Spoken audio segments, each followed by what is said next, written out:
Mesdames et messieurs, bonjour et bienvenue dans cette deuxième présentation de la conférence des Lumières. Donc, un instant. Il y a juste un petit problème. Mesdames et messieurs, bonjour et bienvenue dans cette deuxième présentation ou deuxième conférence des Lumières de l'Association des Lumières françaises. Aujourd'hui, on va vous présenter un nouveau sujet qui va s'intituler la défiscalisation, je vais arriver, défiscalisation ou comment payer moins d'impôts avec Monsieur Bassem Belkhiria, qui est aussi notre vice-président de l'Association des Lumières françaises. Donc, comme vous savez, avant de vous présenter Monsieur Bassem, Conférence des Lumières, c'est une série de conférences que l'association va présenter en live, en direct sur sa page Facebook et aussi au niveau de Zoom. Si vous voulez par la suite échanger avec nous et poser des questions à Monsieur Bassem. Donc, je tiens à remercier tous les personnes qui nous suivent sur notre page Facebook et aussi pour les personnes qui nous suivent sur notre chaîne YouTube. Et on va essayer et réessayer d'uploader, de charger plusieurs vidéos qui ont sur plusieurs thèmes. Donc, Conférence des Lumières, c'est chaque mardi, toutes les 2 semaines.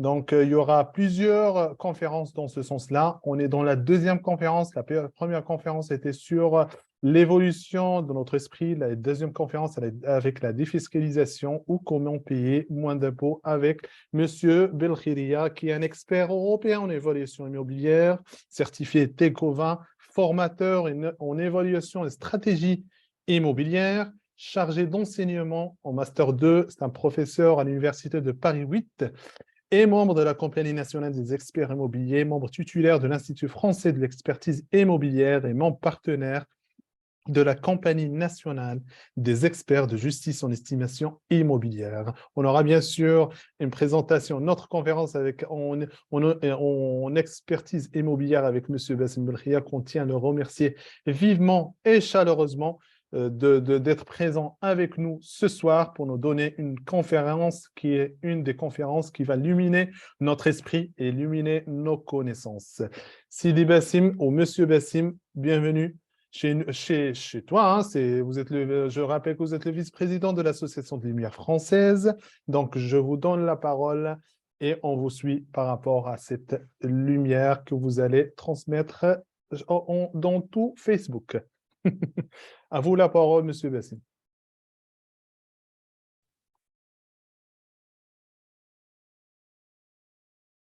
Merci, Monsieur le Président, que je tiens à remercier, Monsieur Anouari Aïch,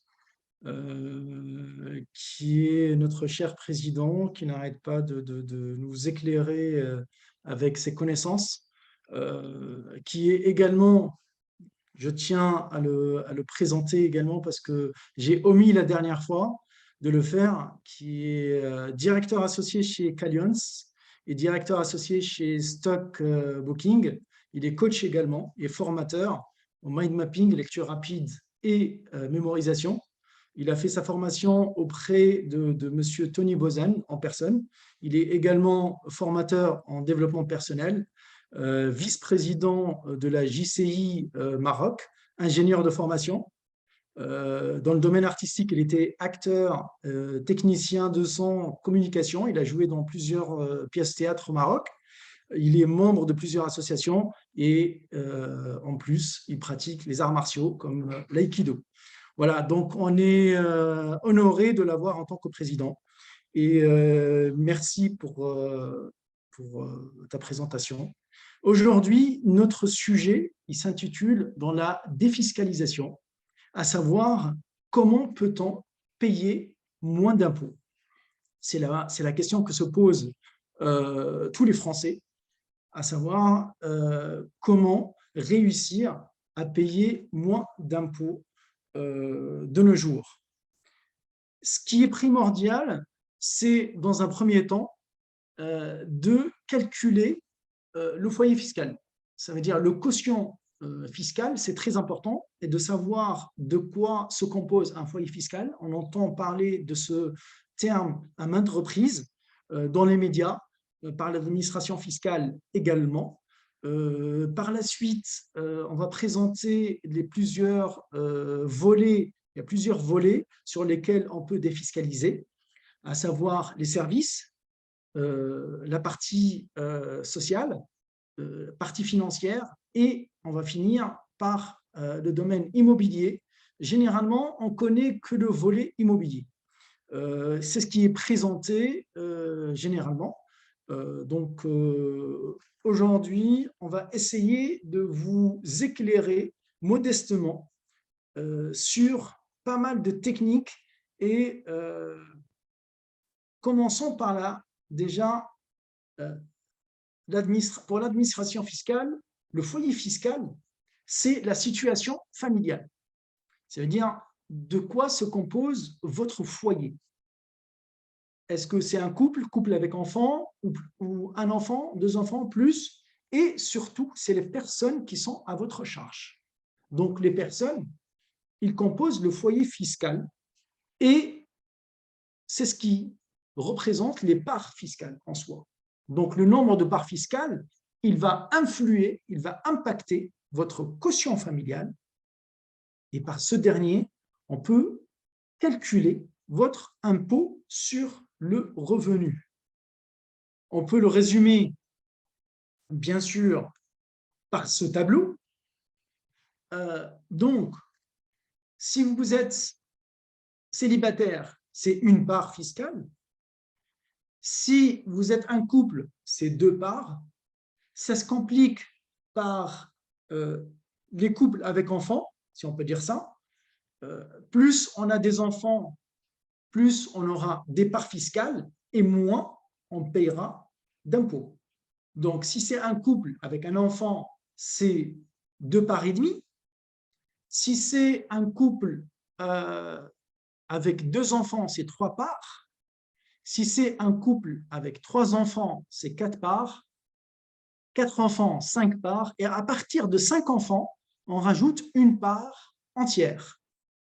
Il faut faire attention par rapport à ça. C'est que si c'est un couple en concubinage, ça correspond à deux foyers fiscaux. Donc, ce n'est pas considéré aux yeux de l'administration fiscale comme étant un foyer à deux parts. Donc, il faut qu'il y ait un couple, que le couple soit marié ou pacsé, pour bénéficier de ces deux parts. Bien sûr, après, par exemple, pour un couple et trois enfants, là, vous aurez quatre parts. Également, pour les couples divorcés ou personnes veuves, ça, c'est des cas particuliers également. Les titulaires d'une pension militaire, accident de travail ou invalidité d'au moins 40%, ou bien la carte d'invalidité ou la carte de mobilité inclusion, la CMI, là, vous aurez droit à une demi-part supplémentaire. C'est quoi la défiscalisation? La défiscalisation, c'est comment réduire ses impôts légalement aux yeux de l'administration fiscale. Avant tout, ça commence par une bonne déclaration. Il y en a qui ne connaissent pas toutes les astuces, malheureusement, et ils passent à travers pas mal de réductions possibles. Et ça, déjà, ça commence mal, si on peut dire ça. Donc, faisons attention quand on remplit nos déclarations d'impôts. Commençons par le volet service.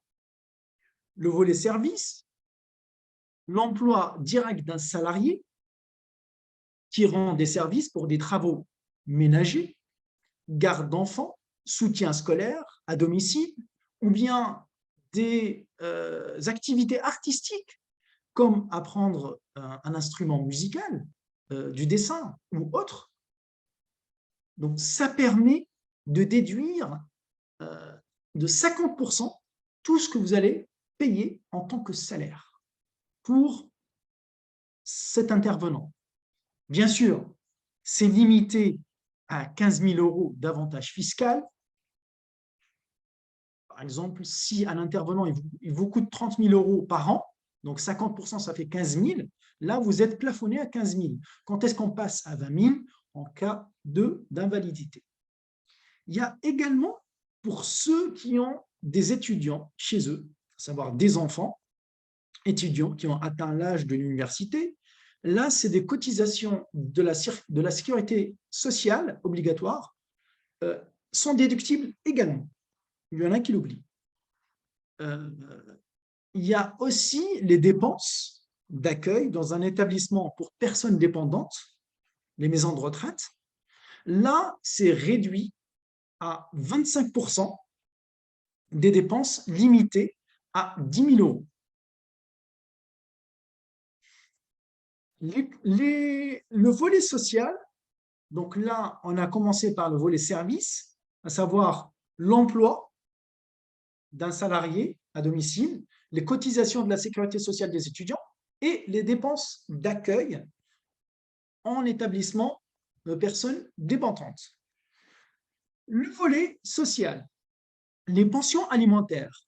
J'ai précisé dans le slide qui vous sera communiqué les cases précises dans lesquelles il faudra mentionner les pensions alimentaires pour les enfants de plus ou moins 25 ans, les étudiants ou non, les invalides ou non. Et tout ça, c'est limité à 6 042 € par an. Ça, c'est si l'enfant, il dépend de votre foyer fiscal. Ça veut dire que vous habitez sous le même toit. C'est très important. Il y a également toutes les indemnités versées suite à une décision judiciaire, lors d'un divorce, par exemple. Là, toutes les indemnités en tant que pension alimentaire, elles sont déductibles fiscalement. Pour les parents, il y a la possibilité d'envoyer même à l'étranger, je crois que c'est l'équivalent de 3 000 € par an, pour subvenir à leurs besoins. Néanmoins, c'est très important de justifier leurs besoins financiers. Les enfants et adolescents sans ressources, par exemple, vous hébergez des enfants sans lien de parenté et qui sont sans ressources, là, vous pouvez déduire 3 592 €, bien sûr, c'est le maximum, sans justificatif. Les frais d'accueil d'une personne âgée, vous logez, par exemple, vos parents, ou bien vous faites partie d'une association de bienfaisance et qui vous permet de loger des personnes âgées de plus de 75 ans. Là, les frais d'accueil, c'est très important, ils sont déductibles. Néanmoins, attention, il faut que les ressources et les revenus annuels de cette personne-là, elle ne doit pas dépasser 10 881 € par an. Donc, la déduction totale pour la personne recueillie est de 3 592 € par an. Il y a également les frais de garde de jeunes enfants.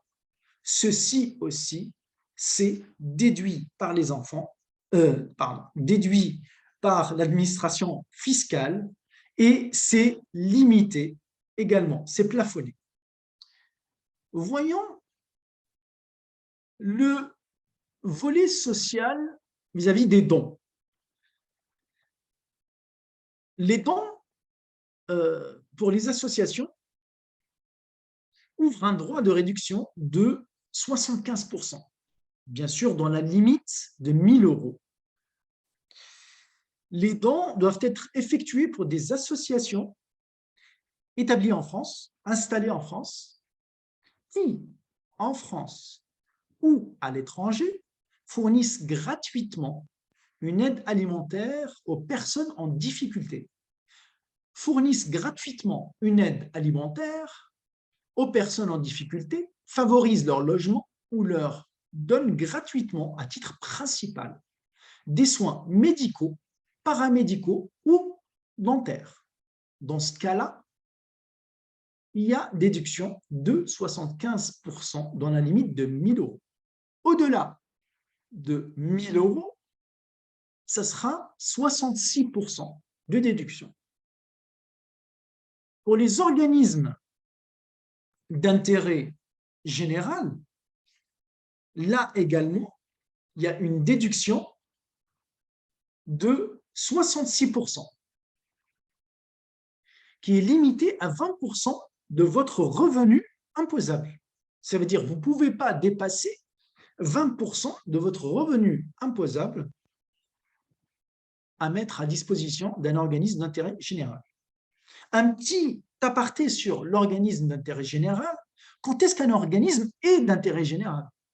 C'est quand il a une gestion associative strictement désintéressée, cet organisme développe une activité non lucrative, il ne réserve pas ses activités au profit d'un cercle restreint de personnes. Dans le cas où l'association n'a pas le droit d'émettre un reçu fiscal, elle subit une amende de 25% à payer à l'administration fiscale, 25% de la somme reçue par les donateurs. Donc, il faut faire attention par rapport aux associations qui n'ont pas et ne disposent pas d'habilité de diffusion et de communication de reçus fiscales, et ils proposent ça à leurs membres. Donc, ils peuvent être, disons, amenés à payer des indemnités. Les fondations du patrimoine, également, sont tous les dons à des fondations sont déductibles. Les rénovations de monuments historiques, également. Les fondations d'entreprises, ça c'est très courant dans les multinationales. Ils ont des fondations d'entreprises et l'objectif primaire est de défiscaliser. Il y a également les dépenses en faveur de l'aide aux personnes. Ça également, cette partie, elle est déductible des impôts et bien sûr, c'est limité. Les dons pour les établissements d'enseignement supérieur ou artistique, public ou privé, d'intérêt général à but non lucratif. Ça veut dire l'objectif de l'association n'étant pas financier. Dans ce cas-là, toute subvention, normalement, elle est déductible des impôts. Il y a également les organismes ayant pour but exclusif de participer à la création d'entreprises, les associations de culte ou de bienfaisance reconnues d'Alsace-Moselle. Ça, c'est un cadre bien particulier qui est réservé à Alsace-Moselle.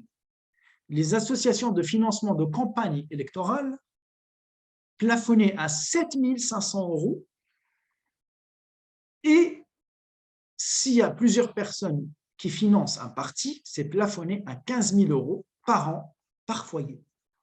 Il y a également un point très important, à savoir les frais engagés par les bénévoles dans les associations. Exemple, le kilométrage de voiture, c'est indemnisé, par exemple, pour cette année, à 0,32, disons 32 centimes d'euros par kilomètre en voiture.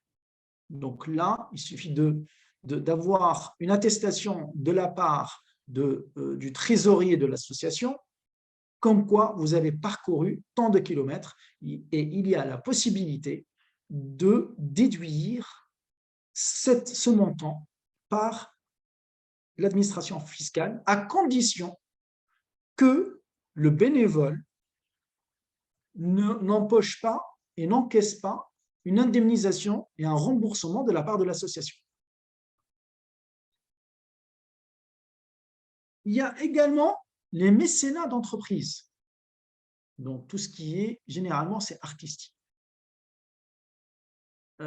Les cotisations syndicales, également, c'est 66%, c'est limité à 66%, plutôt 66% de réduction, limité à 1% des salaires sur les pensions. Donc ça, c'est sur les salaires ou sur les pensions. Il ne faut pas que ça dépasse 1%. C'est très important. Les enfants à charge poursuivant leurs études.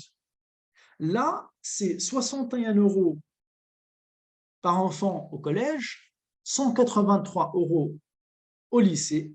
Il faut diviser par 2 quand il s'agit d'une résidence alternée. Les frais de garde des enfants de moins de 6 ans, ça c'est 50% des sommes versées. Bien sûr, si vous dépensez 4 600 €, vous aurez droit à 2 300 € maximum. Même si vous dépassez, par exemple, vous dépensez 8 000 €, 10 000 € pour vos enfants, c'est limité à 2 300 € par l'administration fiscale. Pour les primes des contrats de rente sur vie et d'épargne handicap, là, vous êtes limité. Si vous avez des primes de ces contrats, vous êtes limité à défiscaliser de l'ordre de 1 525 €. Il y a également les prestations compensatoires. Ça, c'est en cas de divorce. Passons au volet financier. Là, on va traiter les épargnes, et plus particulièrement les épargnes de retraite. Les plans d'épargne retraite populaire, c'est ce qu'on appelle PERP.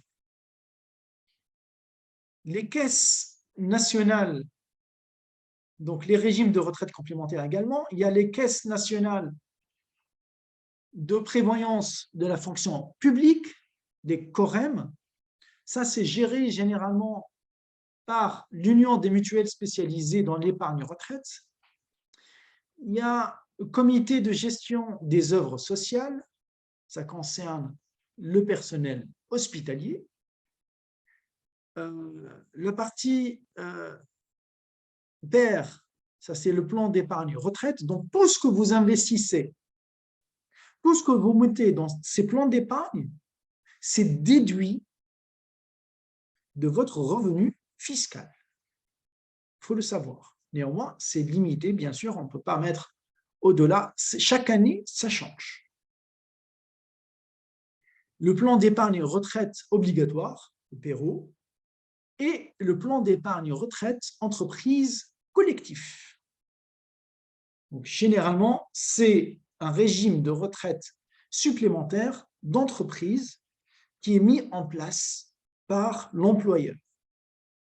Il y a un abondement qui est effectué par l'employeur et c'est déductible également pour la société. La finance, il y a également le volet finance, il y a les souscriptions. Les souscriptions au capital de fonds professionnels de capital, investissement, les FCPI, les fonds d'investissement de proximité.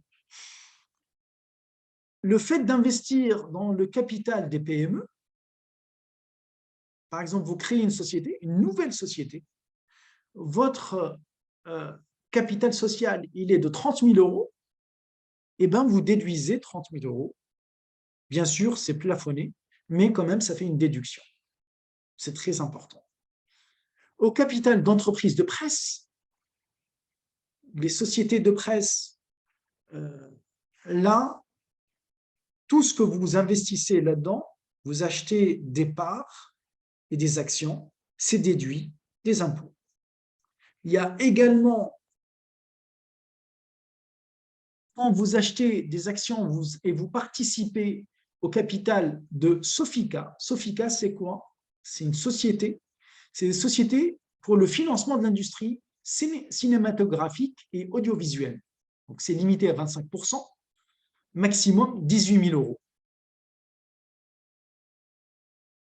Et enfin, les souscriptions des parts de fonds communs de placement dans l'innovation ou de fonds d'investissement de proximité.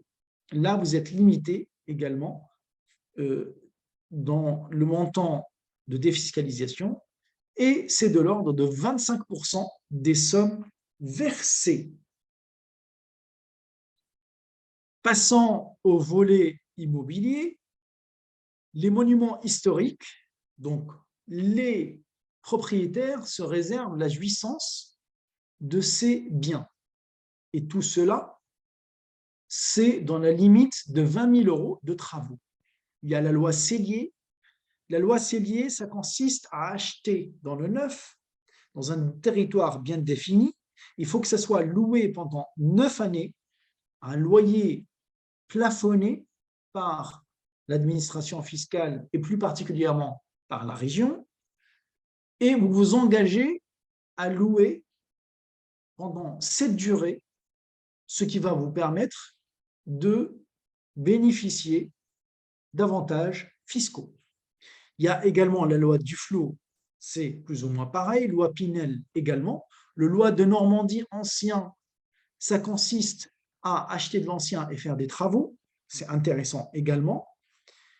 L'investissement dans l'immobilier de tourisme, généralement, c'est des résidences de tourisme ou bien résidences hôtelières. Ça vous permet également de déduire les montants investis à une limite bien déterminée et prédéterminée. Les investissements et travaux forestiers, là également, c'est très intéressant d'investir là-dedans. Il faut s'y connaître, c'est très important. Il y en a de tout.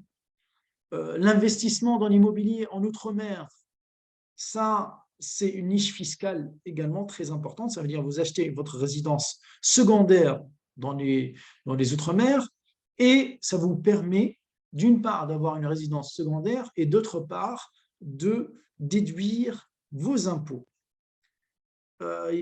Là, le dernier volet dans l'immobilier, c'est la location meublée non professionnelle. Donc, cette partie-là, personnellement, je ne vais pas, disons, en parler plus que ça, puisque je vais proposer une autre formation qui s'intitulera l'investissement locatif. Donc, toutes ces lois et surtout ces niches fiscales, ça sera traité dans une autre présentation, une autre formation et conférence des Lumières.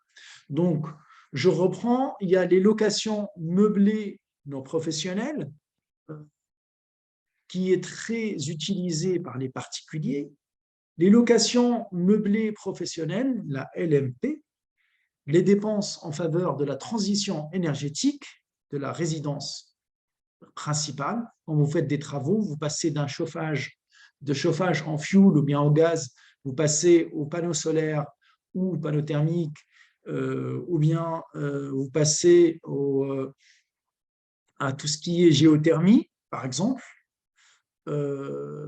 C'est là où ça va vous permettre d'encaisser des subventions de la part de l'État ou bien de la mairie. Et pour finir, il y a les dépenses de protection du patrimoine naturel. Ça concerne généralement les forêts et les réserves naturelles. J'espère que cette présentation vous a plu, elle vous a intéressé et éclairé sur plusieurs points qui vont vous permettre de mieux investir et surtout moins payer d'impôts. À vous la parole, Monsieur Yaïch, Monsieur le Président.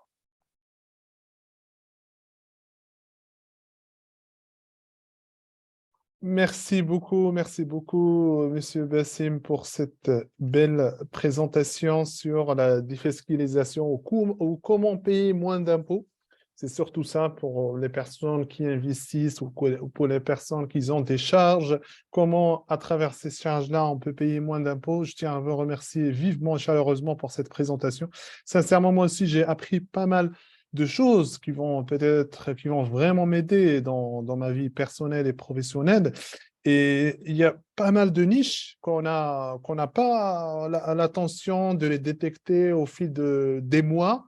Et à un moment donné, à travers votre présentation ou ta présentation, les choses sont claires et c'est une présentation bien ficelée, bien cadrée, qui illumine sincèrement pas mal de connaissances sur la défiscalisation et surtout sur la fiscalité en général. Merci beaucoup, Bassim. Je tiens aussi à remercier toutes les personnes qui nous ont suivis sur Facebook. On continue nos discussions, bien sûr, pour nos abonnés, les gens qui nous suivent au niveau de Facebook et des réseaux sociaux. N'hésitez pas à mettre vos questions. Si vous avez des questions, les mettre dans les commentaires. On va essayer de les répondre. Et aussi, n'hésitez pas à demander via la page ou via l'adresse Internet de la page. Si vous avez si vous voulez rejoindre l'association, si vous avez des questions par rapport à l'association, n'hésitez pas à poser vos questions. En tout cas, merci beaucoup, Bassim, pour cette présentation et merci pour les personnes qui nous suivent sur Facebook. On va basculer au niveau de Zoom pour un échange interne afin aussi pour demander à Sidi Bassim pas mal de questions dans ce sens. Merci beaucoup et à la prochaine. Donc, maintenant, on va passer à Zoom. Là, on est toujours en enregistrement, si c'est possible, si des Bassim peut-être, ou si tu veux continuer la présentation, parce que vous êtes toujours en partage par rapport à l'écran. Attendez. Ou je peux arrêter le partage de mon côté, il n'y a pas de souci. On peut OK. arrêter. Voilà. Super. Donc, sincèrement, merci beaucoup, Bassim, pour cette présentation. Là, on est toujours en enregistrement parce qu'on va poser la vidéo au niveau de notre page ou de notre chaîne YouTube par la suite pour aussi partager ce moment de partage et de connaissances. Sincèrement, c'est une très, très belle présentation. D'ailleurs, dans ce sens-là, si vous permettez, pour toutes les participants, si vous permettez, j'ai eu des questions. Bien sûr. Je serai peut-être le premier à poser une question. Sincèrement, c'est des choses. Tu m'as illuminé sur deux choses. La première, c'est vrai, ça sera des questions techniques, mais bon. La première, c'est par rapport aux charges d'enfants. Par exemple, si par exemple on a inscrit notre enfant dans une école de musique, par exemple, est-ce que les frais de cette inscription seront, je ne sais pas, déduits parce que j'ai vu qu'il y a des charges par rapport à ça. Vous avez aussi dit l'école, mais pour un emploi qui est soit on recrute une personne qui va assister notre enfant à la maison. Par contre, si une personne Ouais. inscrit son enfant dans une école de musique privée, peut-être ça va public ou privé, il paye, je ne sais pas, des trimestres et tout ça. Est-ce que, ça c'est la première question, est-ce qu'il y aura des réductions d'impôts sur cette partie? Je ne sais pas En si vous fait, voulez, voilà, tu peux répondre à la première question parce que j'ai une deuxième question. Ah, vas-y. euh, une très bonne question, en fait, c'est que il faut que l'organisme qui propose disons, ces formations ou bien ces cours de musique, il faut qu'il soit habilité et surtout, comme je l'ai précisé dans la formation, il faut qu'il ait le droit d'émettre des reçus fiscaux.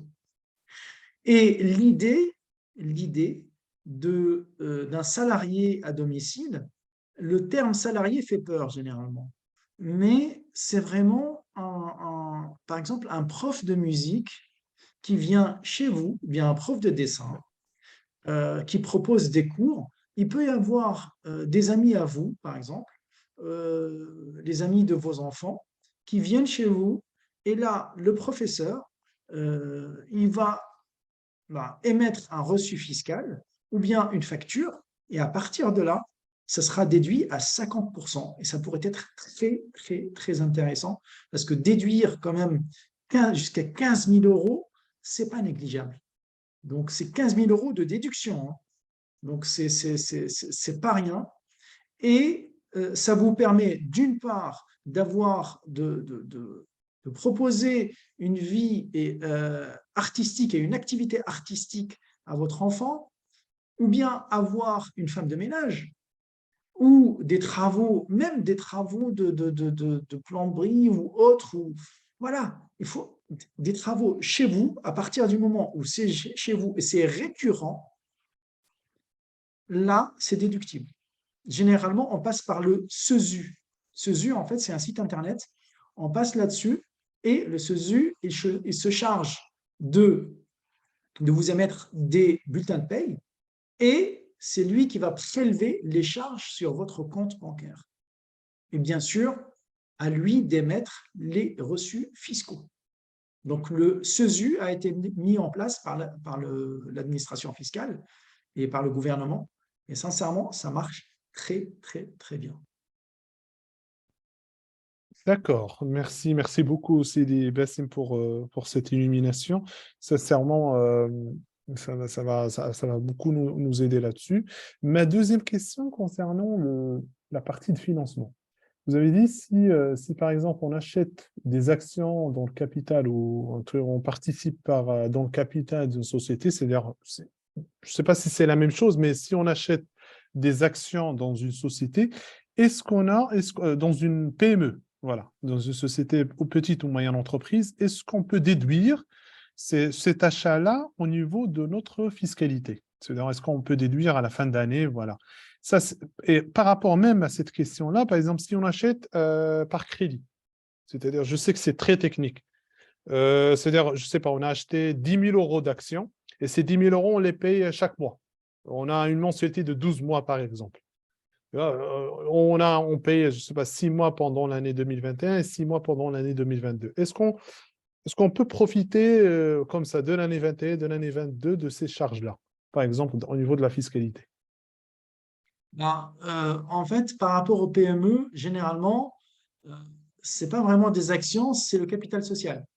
Ça veut dire quand vous créez, vous participez à la création d'une PME, vous participez, par exemple, il y a une augmentation, il y a une augmentation de capital de 10 000 euros. Là, les 10 000 euros, il faut les déclarer, il y aura une réduction là-dessus.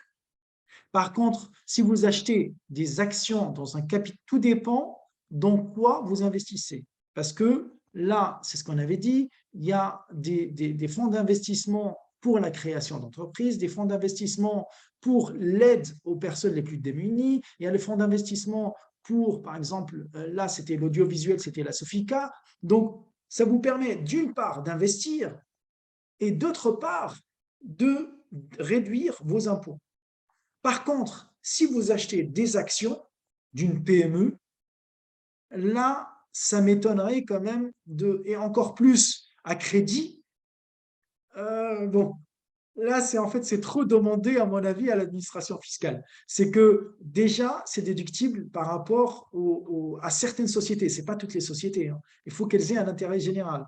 Et c'est listé, c'est prélisté. C'est ce que j'avais mis dans la présentation et elle vous sera communiquée normalement. Merci beaucoup, Sidi Bassim. Merci pour ces éclaircissements. Je ne sais pas si vous avez des questions à tous nos membres d'association. Si vous avez des questions, vous n'hésitez pas à lever la main ou je peux passer la parole, je ne sais pas, Sidi Cheranis ou Hedi ou par exemple Sami. Est-ce que vous avez des questions par rapport au sujet? C'est des baisses pour tout ce qui est, vous avez dit les pensions alimentaires. C'est 3 000 euros par enfant ou, dans l'année ou comment ça se réduit? C'est lequel Vous pouvez répéter? Les pensions alimentaires par enfant. Ah, oui. Les pensions alimentaires, en fait, c'est la déduction des pensions alimentaires. Oui. En fait, normalement, c'est limité, c'est plafonné, et tout dépend du nombre d'enfants. Donc, c'est pas vraiment, c'est un cas particulier. En cas de divorce, c'est un cas particulier. On en discutera. Non, on en discutera en privé, mais c'est vraiment un cas très particulier pour tout ce qui est pension alimentaire suite à une décision judiciaire ou un divorce. Ah, judiciaire, ok. Ça marche. Mais c'est plafonné, c'est toujours plafonné, hein. À chaque fois, c'est plafonné. Ça veut dire D'accord. qu'il ne peut pas y avoir réduction de l'ensemble de la pension alimentaire, de la totalité. Généralement, c'est plafonné. Il faut la justifier, c'est ça? Exactement. Il faut la D'accord. justifier et même, mis à part la justification, en fait, il s'agit d'une pension suite à une décision judiciaire.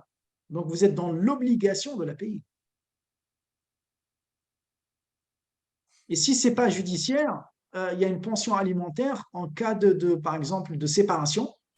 Dans ce cas-là, il faut justifier effectivement les montants versés au conjoint séparé. D'accord.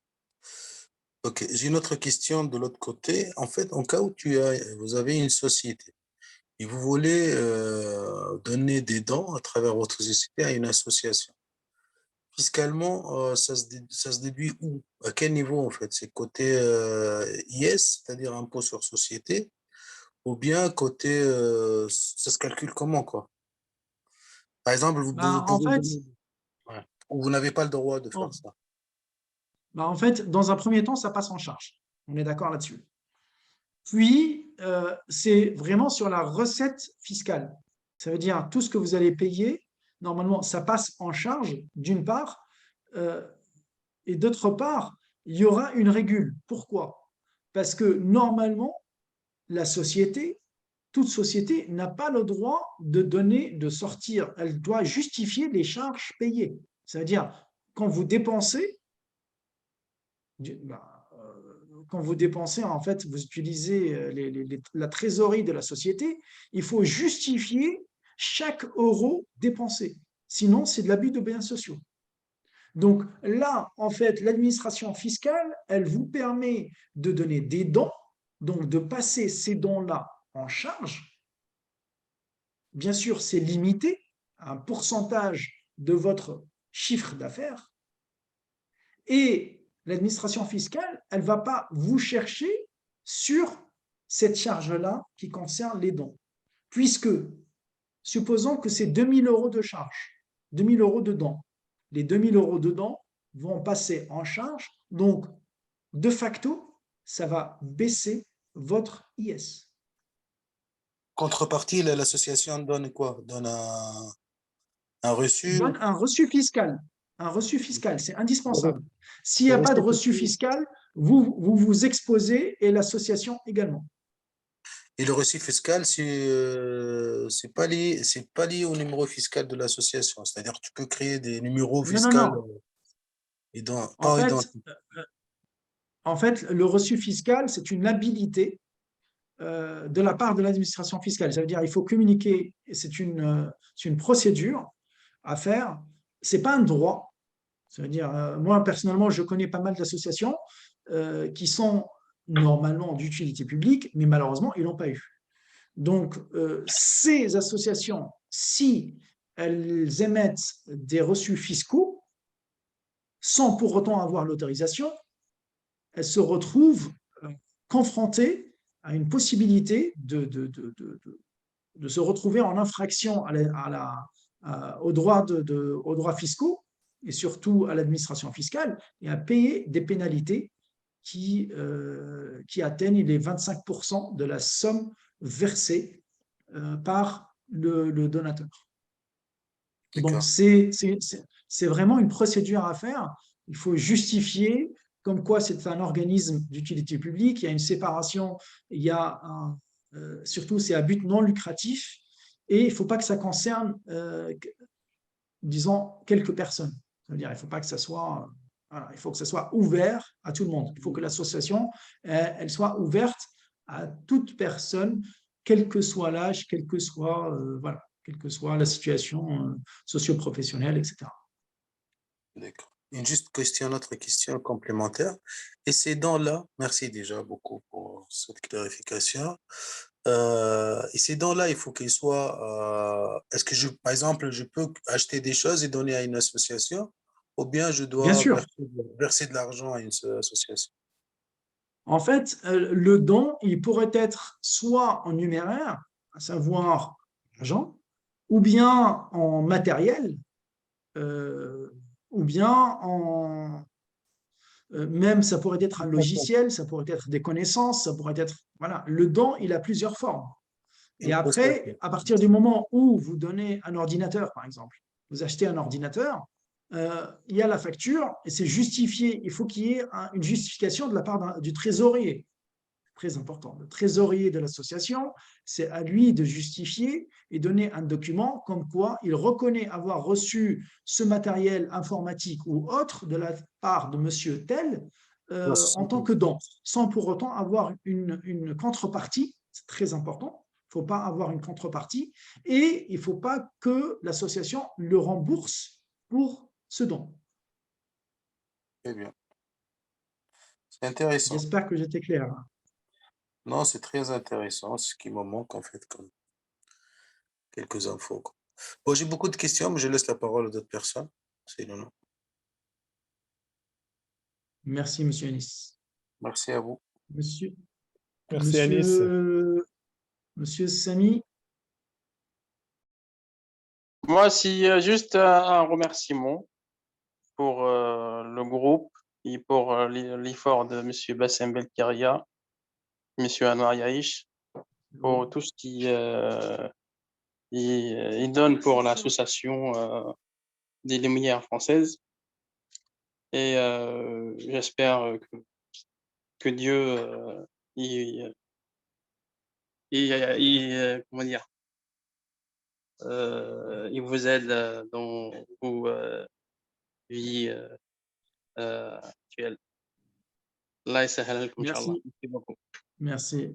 Barakallahu fik. Merci. C'est Hedi Mabrouk. Eh, ouais. Oui, Bassem, merci pour la présentation. Et c'est sûr qu'on va avoir des questions à propos de ce sujet, mais dans un temps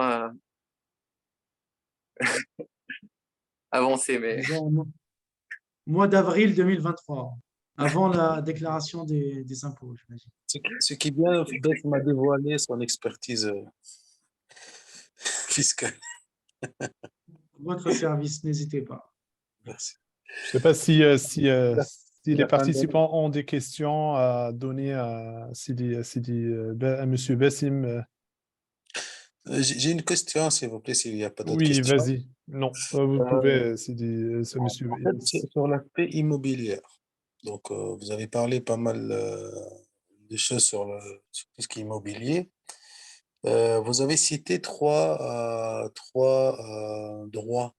Le droit d'Allo, le droit Pinel, ou je me rappelle pas en fait, il y avait trois ou quatre. Rapinel, Duflo et Loi Célier. Ouais. C'est quoi la différence? C'est compliqué, oui, c'est trop long En comme fait, réponse. C'est quoi la meilleure, quoi? Il n'y a pas de meilleur, tout dépend, parce que chaque promoteur, généralement, c'est l'achat dans le neuf. Il faut acheter dans le neuf. Et chaque loi a ses spécificités. Et chaque promoteur propose, par exemple, il y a des promoteurs qui proposent loi Pinel. Il y en a d'autres qui proposent d'autres lois de défiscalisation. Et tout dépend de l'emplacement. Donc, généralement, le principe des trois se rapproche énormément, à savoir l'obligation de louer pendant une durée bien déterminée votre appartement, votre bien immobilier, à un loyer plafonné, ça veut dire qu'il ne faut pas que le loyer dépasse le loyer prédéterminé par l'administration fiscale.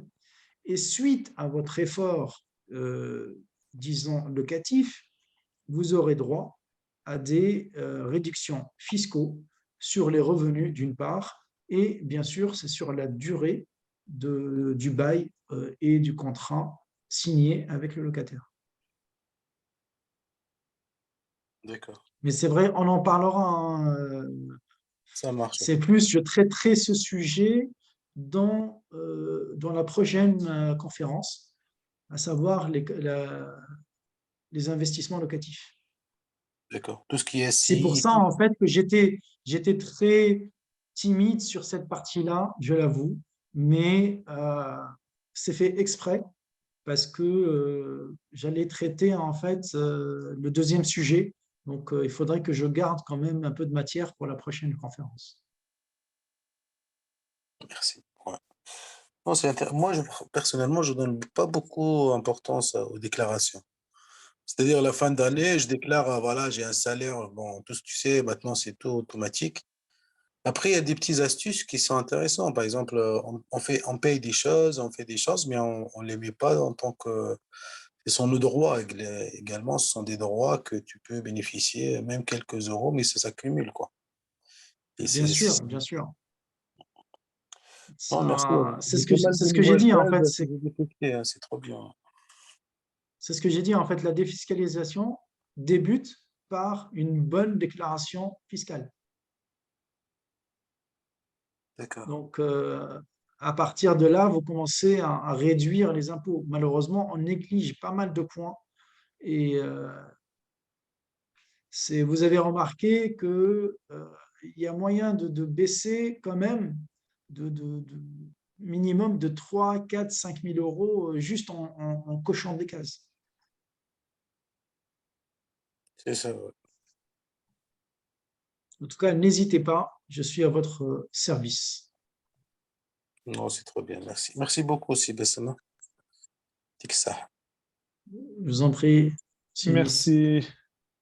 Merci beaucoup, Monsieur Bassim, pour cette magnifique, sincèrement, pour cette magnifique présentation et aussi pour le flux des informations, même si il y a pas mal de choses. C'est pour ça qu'on va vous suivre tout au long peut-être de l'année, à vous demander, à vous poser des questions, parce que sincèrement, vous nous avez illuminé par rapport à certaines notions qu'on va essayer d'appliquer dans notre prochaine déclaration et aussi pour essayer d'avoir moins d'impôts, mais aussi bien déclaré. C'est bien déclaré, c'est avoir moins d'impôts. C'est en quelque sorte, c'est la chose que j'ai appris par rapport à cette présentation. Voilà, pour l'instant, il n'y a pas de questions. Je pense que Madame Rabia peut il n'a donner pas, un avis aussi. Non. On n'a pas de questions? il n'a pas, Salam alaikum. Je suis arrivée en retard en fait. Mon horloge est en panne, il est 7h15. J'ai pas vu l'heure. il n'y a pas de souci. Donc, pas de question. Merci, merci. Merci, Rabia. Bien. En tout cas, n'hésitez pas, n'hésitez pas. N'hésitez pas, bien Vraiment, si sûr. vous avez besoin, voilà, de conseils ou d'interrogations, il ne faut pas hésiter. Il ne faut pas changer le terme hésiter à harceler à plus tard. Voilà. Vous êtes tous les bienvenus. Merci. En tout cas, merci à tous et merci Monsieur Bassim, merci à tous les participants, à tous les membres de l'association de Lumière française. On va poster bien sûr la vidéo avec les questions-réponses sur notre chaîne YouTube et aussi il y a le live de la conférence au niveau de notre page Facebook. En tout cas, merci beaucoup Bassim et on dit à tous nos membres au mardi prochain ou d'ici 2 semaines avec une nouvelle conférence. On va essayer qu'un de nos membres qui va présenter. On aura pas mal de conférences par la suite. Et donc, n'hésitez pas à nous suivre. Et je vous dis à très bientôt. Au revoir.